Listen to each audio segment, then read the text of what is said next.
Hello and welcome to this month's webinar. Um, my name is Michael Kramer. I am the Calibration and Inspection Program Manager at Perry Johnson Laboratory Accreditation.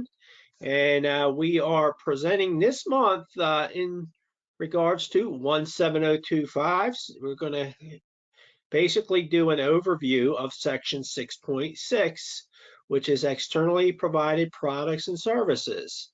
I want to thank you all for tuning in with us this month, and hopefully this webinar will be beneficial to you and your organizations and your 17025 compliant needs. As always, this webinar is being recorded.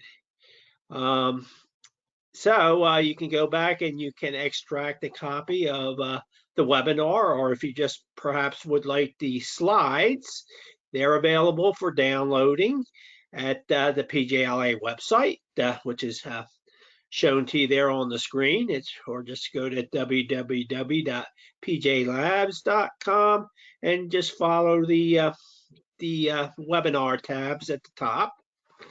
All attendees currently, you're muted. So, however, you do have a question tab on your screen. Feel free to utilize that tab if any questions pop up, and please keep them in regards to today's topic.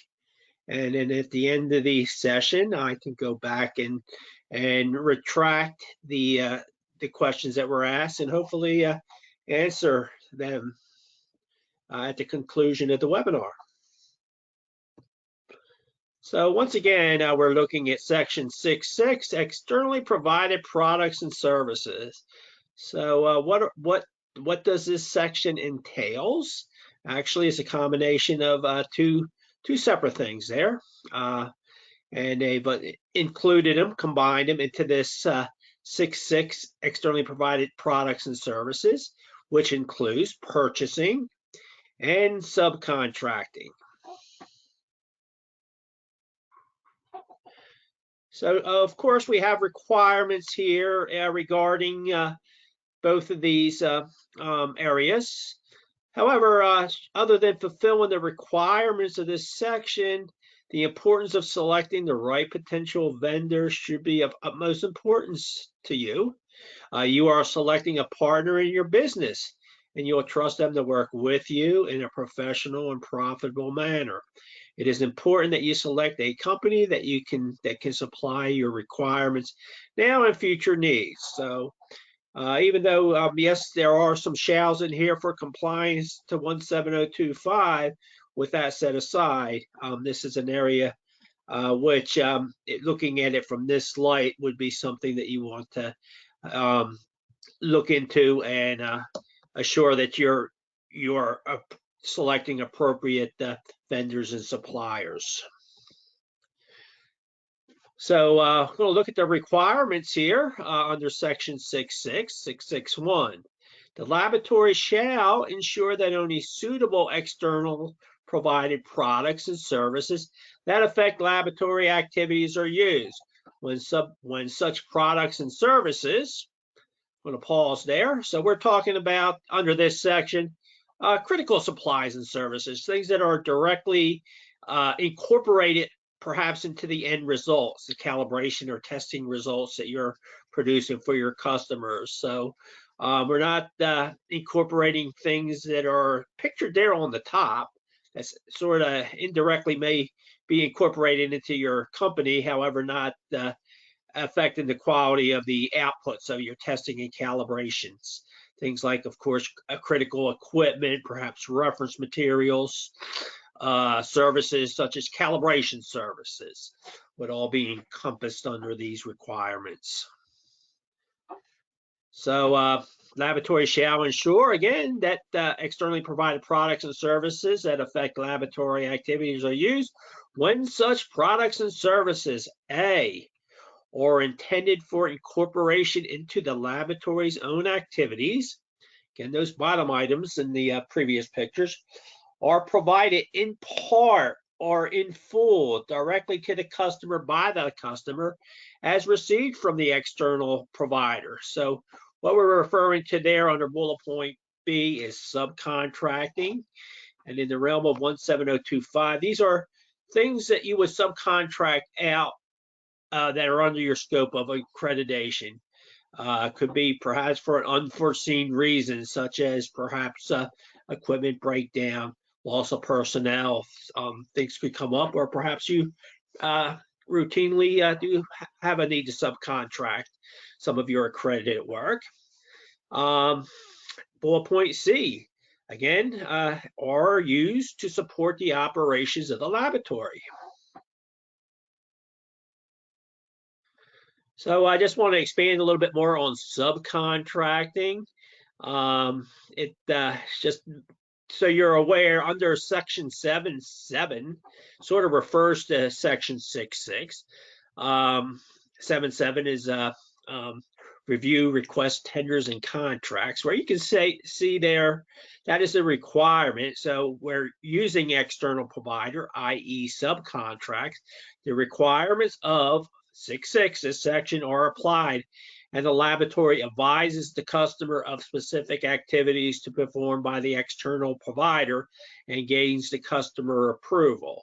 So even if you gone through, you had great criteria for evaluating your subcontractor and utilize them, you still have to gain your customer's approval prior to subcontracting any of the work to them through your subcontractor.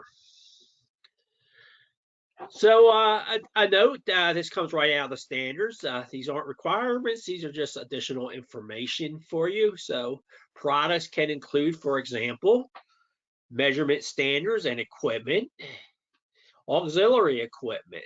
These could be things such as your environmental monitoring devices, consumable materials, and reference materials. Services, they can include, for example, calibration services, sampling services, testing services, facility and equipment maintenance services, proficiency testing services, and assessments of auditing services. So you may not think when you're looking at this section some of these support functions, but if you think about it, even your accreditation body, if you're accredited through us, PJLA, we should come under the realm of section 6.6 and be evaluated and fit and meet the criteria that we're going to get into here in order for you to utilize the accreditation body services. If you're going perhaps having an internal auditor sourced out, software, proficiency testing, third-party proficiency testing providers, or perhaps you need to utilize a sampling organization to take samples and bring back to your facility for testing. So moving on with the requirements, 6.6.2, the laboratory shall have a procedure and retain records for. So pausing there, we have a shall, which means we have a requirement. So we have to have a procedure. So in other words, we have to have something documented that tells us how this is done. And we have to retain records. So in other words, we have to have a record showing what was done. So we'll have a procedure telling us how, and retaining records for showing us what exactly was performed. So both the procedure shall and records shall include A, defining, reviewing, and approving the laboratory's requirements for externally provided products and services. B, defining the criteria for evaluation, selection, and monitoring. So it's an ongoing process here. Even though you may have approved a particular supplier, you also have to have some criteria for monitoring of the performance and reevaluation of the external providers. So A, we have to define your requirements, and under B, you have to define how are these going to be crosswalked over to your your suppliers and your vendors.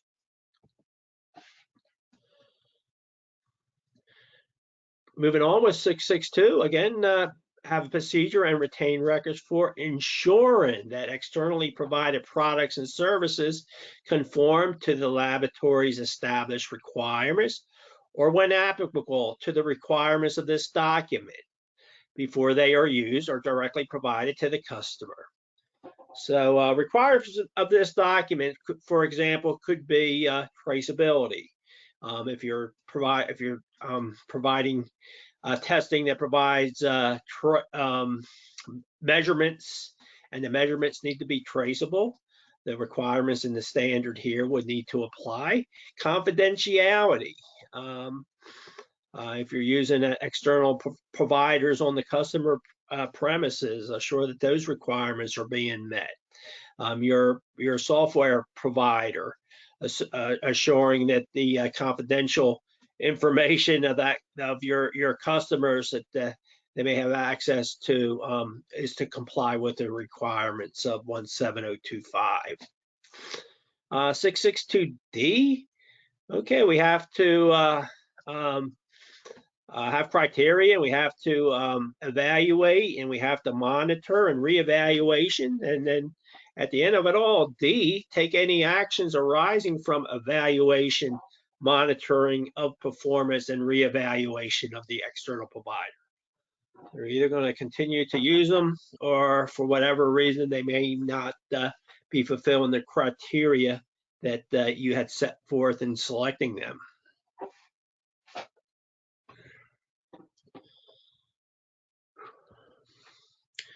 So just one thing you may recall, particularly if you were accredited prior to the revision of 17025 in 2017, that clause there, 4.6.4, basically stated that you had to list those approved. So in other words, that was a requirement in the 2005 standards that you had to list all your approved vendors and suppliers. So typically would see that associated with an approved vendors list or approved suppliers list. You no longer have to utilize that in order to fulfill the requirements in 17025. However, it can still be used and capture the elements which are required under 6.6. So you have more flexibility here. You have in showing a record in that the requirements are being met. Could be electronically driven, perhaps some sort of an auditing process you can go through individually per customer, or excuse me, not per customer, per supplier. Or else you can still also utilize an approved vendors or suppliers list to show that the requirements in regard to reviewing and approving your vendors and suppliers are being met. So criteria, in order to select a supplier or a vendor that's going to be directly incorporated into your laboratory activity, you have to have some sort of criteria for the evaluation, selection, monitoring of performance, and reevaluation of your externally provided products, your internally providers. And this may include a number of things. Accreditation to 17025. See that utilized a lot, particularly for traceability and calibration. Also have 17011. I mentioned PJLA as your accreditation body. I can go out and start Mike's accreditation business if I would like. However, I don't have the ILAC MRA and the recognition under 17011, which PJLA has, and the other recognized accreditation bodies. 17043 could be used as for your proficiency testing providers. That's a accreditation standard for third-party providers. Even ISO 9001, perhaps for purchasing directly equipment, transportation, things like that. That will assure that they have a quality management system that complies to that standard.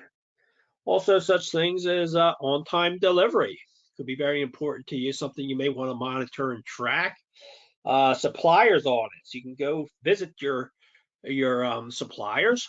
Testimonials and references are valuable. If you can check that the vendor is reliable as they claim to be, everybody can say, of course, advertising how great they are. Sometimes it may be good and to go and do a little research yourself. Years in business. Need to know that the organization is established and ready to service your requirements. So somebody's been in business for 50 years, they're probably doing something right. Last but not least, we have accuracy requirements and capabilities. So for your equipment or your calibration needs, for example, you may have specific accuracy requirements or tolerance that your equipment needs to be able to meet. And for assuring that they could possibly be met through a supplier, you can look at the scopes of accreditation. One traceability does state that one sure way of achieving traceability is going through someone who is 17025 accredited, and they are accredited to the particular calibration that you have a need for. So, of course, you can assure that, yes, they are accredited, but you also want to make sure that they meet your accuracy needs. So when you look at a scope of accreditation, for example, we have the range, which will specify the smallest and the largest measured amount which an organization is able to calibrate. And bear in mind, this is on a scopes to accreditation, so this has been subjected to the assessment by the accreditation body. And then we also have the CMC. So that's a phrase, probably it used to be BMC, best measurement and capabilities. So in other words, that's the best uncertainty that that lab can provide. So if we look at the very top one there under pressure, they're accredited to test perhaps pressure gauges through 5 PSIGs through 500 PSIG. And the best uncertainty, plus or minus, that this organization can produce is going to be 0.33. So if that meets your accuracy requirements, they are accredited, then you have a potential candidate to put on your approved vendors list. So once they're on there, we have the monitoring, and again, accreditation. If you are accredited, you know it's not a one-time thing. It's something that has to be maintained. So as far as monitoring through an accreditation, just assure that that's being maintained. Re-verify, of course, that the scopes evolve, things are added, things could get taken off, that once a scope has expired, that they, of course, have been updated and that they are still able to perform the specific calibration which you have a need for. All right, 663. The laboratory shall communicate its requirements to the external providers for. So you have a selected approved vendor or supplier. You have to be able to clearly communicate your needs to them. So these are requirements for the products and services to be provided, the acceptance criteria, the accuracy requirements, tolerances that the device needs to meet. Perhaps for calibration in particular, if you have a device that you're sending out for calibration, you should be driving that ship as far as determining what tolerance you require that device to be calibrated to, and needing to know whether or not it passed or did not pass the initial before data check of the calibration provider. Perhaps competence, including any required qualifications of personnel, should be clearly communicated. Activities that the laboratory is or its customers intend to perform at the external provider's premises. So it says it shall communicate. So it gives you a lot of flexibility there. It's much more flexible. Prior to the standard being revised, it did require a purchasing document, no longer required. However, you can still, of course, use a purchasing document and create a record where you can go back and assure that you can go back and see exactly what your request was for and how it was made. But these days, phone orders online, see that a lot more done today than years gone by. Or you can still, of course, document it and utilize your, excuse me, your, say, a company purchase order and document the need that you're getting through your approved suppliers. So it's going to be kind of hard to assure that you specified exactly to the T to your vendor what you needed. Hopefully, it won't come to this where you actually get the, and this is an example of a calibration here. So when you order a calibration, sometimes it can be confusing. You have different levels of calibration that you can achieve. So say you're a 17025 testing lab and you have a calibration performed. That calibration needs to be traceable. There's requirements that report's going to have to have documented on it, such as you have to know, was it within tolerance, that as found? Because if it was not in tolerance, then you were using a device that was out of tolerance, and the protocol for non-conforming work would need to be followed. The measurement uncertainty, that of course can be part of your uncertainty. Hence, you would need to know exactly the quantitative value of that. So we have just a example of, if you need it, what's on the right there, and you got what's on the left. There might be a possibility that it was not communicated clearly to your critical supplier.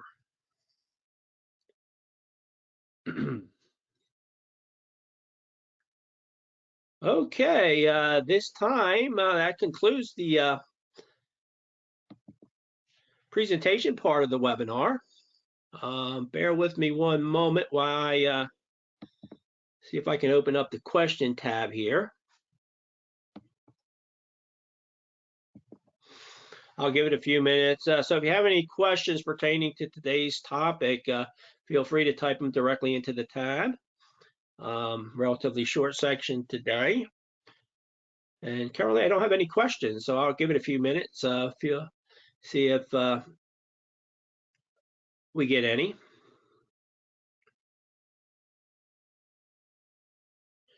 Again, there you can go back and retrieve a copy of this presentation. Will be available on our website, www.pjlabs.com. I used to get a lot of requests for just the slides after I did a presentation, so we decided to also make them available just for our make the slides without the recording also available to you. You can use them and provide training yourself if you like. Just go to our website. Still not getting any questions, so hopefully I got one here. Starting to populate. Sometimes it takes a moment.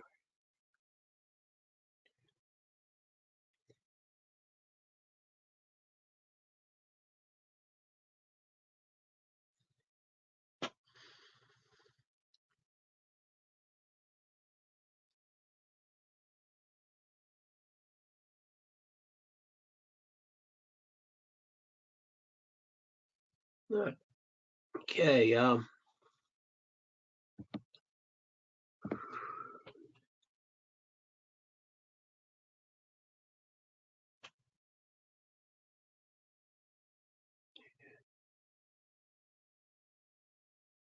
Okay, we are using a subcontractor for calibration and they do something against our standards or what this customer requests.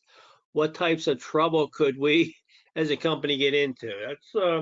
I guess it depends on what they're doing that's not right. But however, it's in the standards, and if you're going to subcontract something out, that you take responsibility for the work of the subcontractor. That's specified in the standard.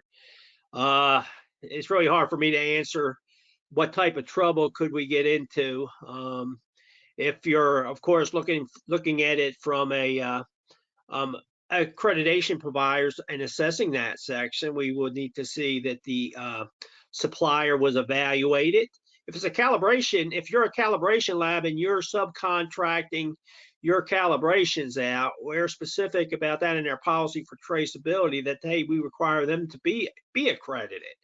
And of course, they would have to be accredited for performing that specific calibration.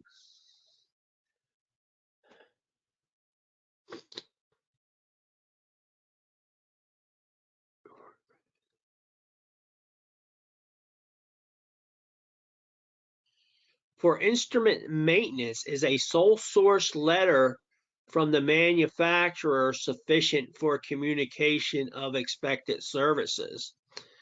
I would say you would still need to specify any criteria you have and have that sole source specify to you whether or not they can meet your criteria. If it's a sole source, that's kind of a whole hard one to answer. So you're telling me there's nobody else you can go to.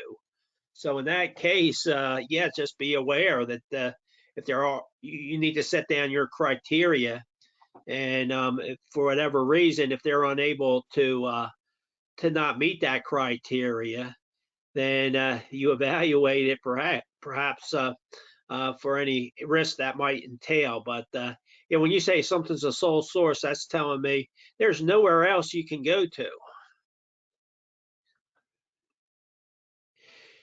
Can you subcontract a test indefinitely, or should it be on a temporary measure? And there's the word should there. I would say, well, these are things that are under your scope of accreditation. So, for example, if you are accredited to do temperature calibration, but not humidity, somebody brings you in something for humidity, and you send it out to an outside supplier. The accreditation body, that's sort of acting like the middleman there. These would be things that you're accredited to do under your scope. And then you, for whatever reason, and normally it's a temporary situation, like I sort of mentioned, perhaps a loss of personnel, equipment down, but it shouldn't be something that's done on a permanent basis. It should be done on an as-need basis or temporary basis, actually.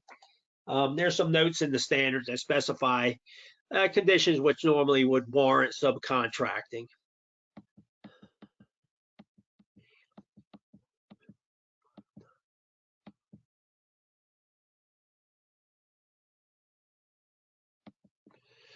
We complete a risk assessment for any group not accredited. What would you suggest as the crucial ingredient for that used by other labs? Reputation in business. Okay, if we're depends on what we're referring to here. Not accredited. So the standard says it has to be competent. Your accreditation body may have additional criteria that needs to be filled. Competent. If this accreditation body and it's not specified anywhere, it's up to you to determine as far as what the criteria would be. I'm assuming you're probably talking about calibration and it's not accredited there. Well, if you go to a non-accredited source, our policy PL2 directs you. You can still provide traceable measurements and not be accredited. Would have to go through the LF 123, which we talked about that when we were talking about PL2 and traceability several months ago. So trying to get the gist of this question.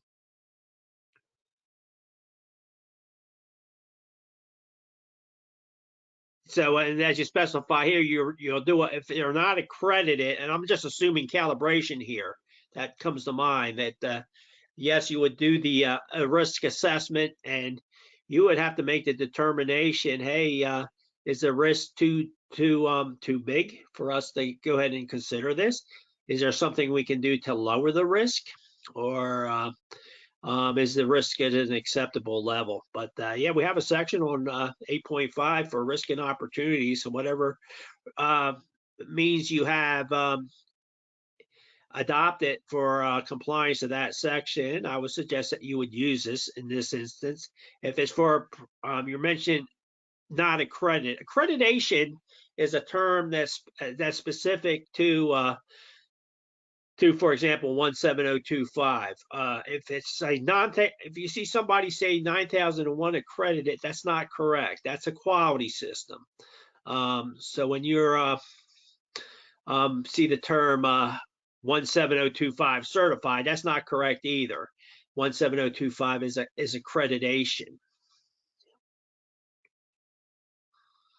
How often should a vendor be reevaluated? That's a should there. So that's a would be, I would say, if you're using any sort of criteria, recognition as a criteria for evaluating a vendor or a supplier. When I say that, I mean say they are recognized under certified under ISO 9001 or perhaps 17025 for calibration, that should be reevaluated, I would say, each time that their certificate expires. I often see an approved vendors list that perhaps for traceability purposes will list their suppliers, who they're accredited with, when their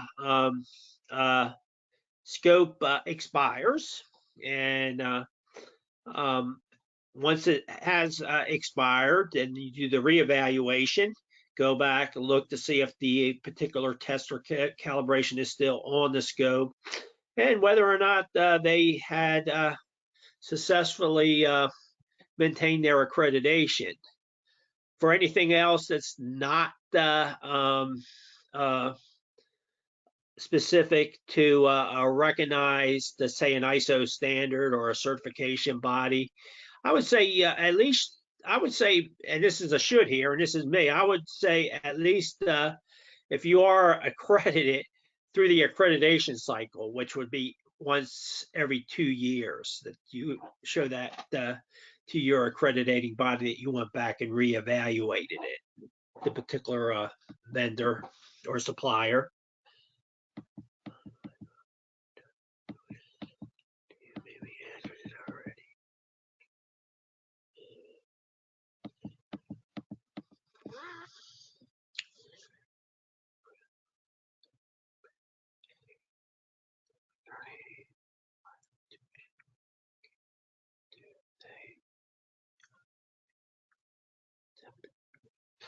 Really not.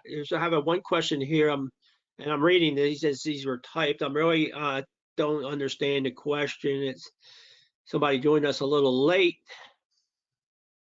Is externally providers to share spec temp to say viscosity, all the temperatures? I'm not sure what the question is. I apologize. If you want to try to express it some other means, I'm not sure exactly what you're asking me there.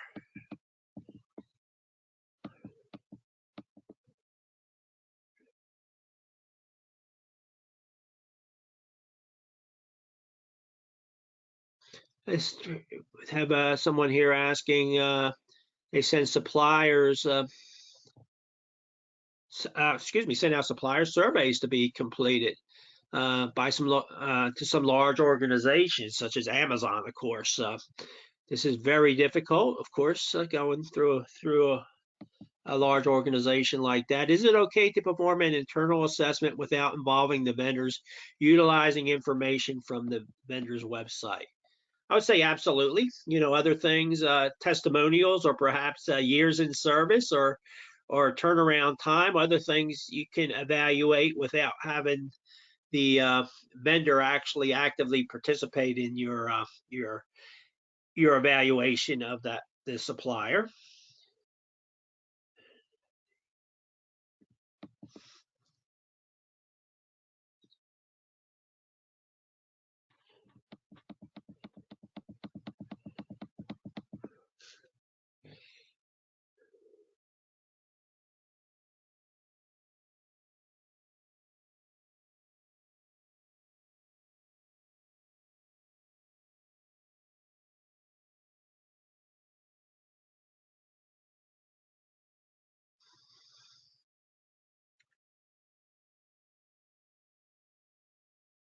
And Bear, I'm not a testing assessor, so some of the terminology here I'm not real clear on. There's a wide array of testing out there, even a wide array of calibrations that I'm not familiar with everything. If I purchase equipment and had an IQ, OQ, and PQ done by another business that happens to be 17025 certified, again, that would be 17025 accredited. Getting on a different topic here, but a couple months ago we did one on accreditation language and symbol usage. And if you see 17025 on your website associated with the word certification, that would be a nonconformance from PJLA. It goes against our SOP for accreditation language. And like all of our policies, these are ILAC policies, so these are subjected to review from them. Sorry, getting a little bit offline here, but whenever I see that 17025 certified, that I feel I just need to state that. Which vendor do I need to monitor? The instrument manufacturer or the company that did the PM? I would say both. The manufacturer, initially you have to have some criteria for selecting them. May not need to monitor them nowhere near as often. But if you have somebody coming in and do regular preventive maintenance, then I would say definitely would need to monitor them. So I'm scrolling down a little bit here. This is kind of a lengthy question.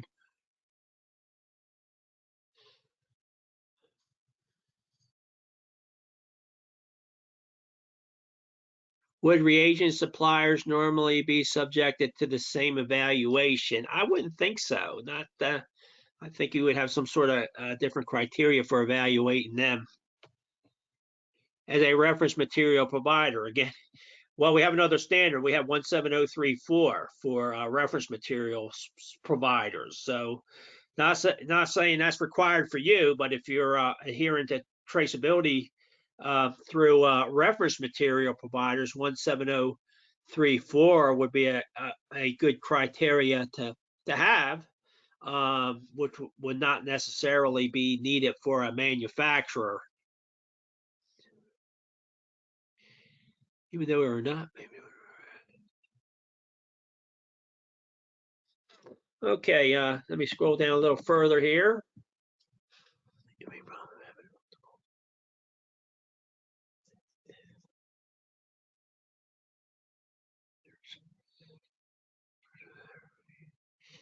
If I'm not seeing the gist of the question. If problematic, having multiple vendors being sourced for delivery.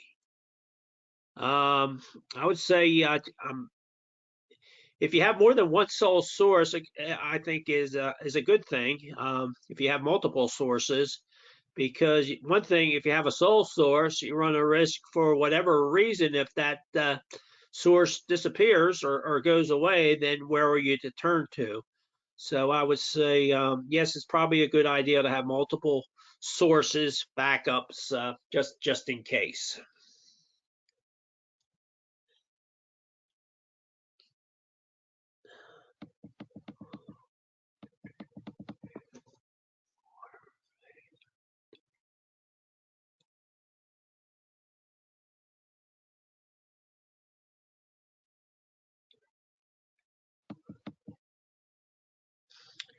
Okay, it says, sorry, above risk assessments from PC suppliers, I guess proficiency testing suppliers, or sole source suppliers, neither accredited or certified.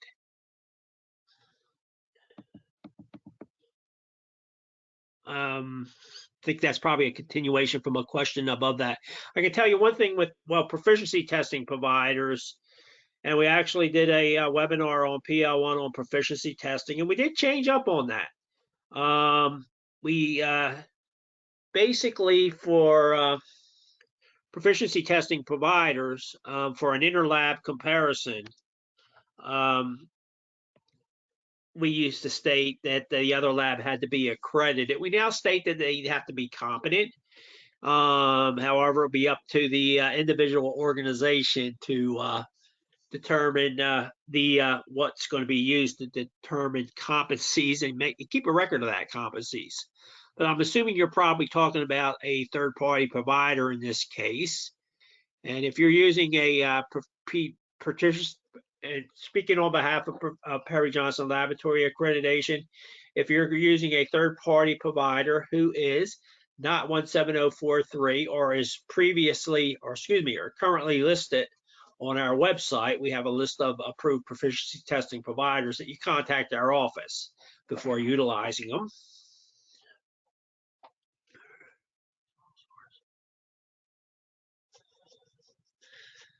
And you talk something about here by sole source. If you're saying sole source, you don't really have much of a choice. That's telling me there's no place else you can go to. I know some manufacturers, as far as repairs, they hold it tight to the vest.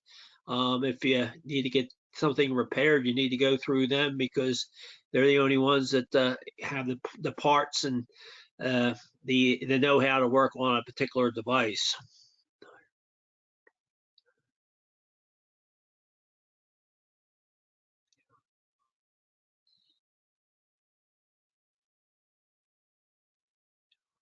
I don't know. Somebody's asking me about ITAR, which has to do with Department of Defense and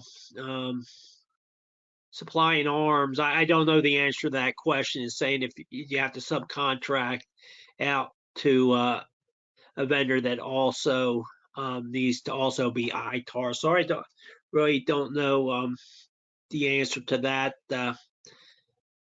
If it's to a particular standard, I know this is something that comes up in the ISO 9001 that perhaps you should check to see if there's any requirements from your certification or accreditation body in regards to that. Okay, that's concludes the questioning there. Some very good questions. I'm sorry if I was vague on some of my answers. I just really wasn't sure to the some of the specific, particularly sounding like in regards to a specific test sort of evaluation of a supplier. Okay, but however, before we leave,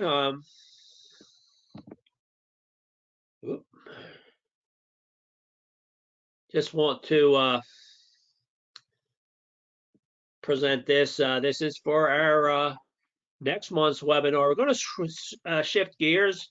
Calibration, also inspection, which is a program manager, which is a growing area for us at Perry Johnson Laboratory Accreditation. And on October 21st, I'm going to put something together and prepare a webinar on 17020, which is the ISO standard for inspection bodies. So be quite interesting. If you're interested, please register. And thank you all for signing in today. And we'll see you hopefully at a next webinar or a not too distant one. Thank you.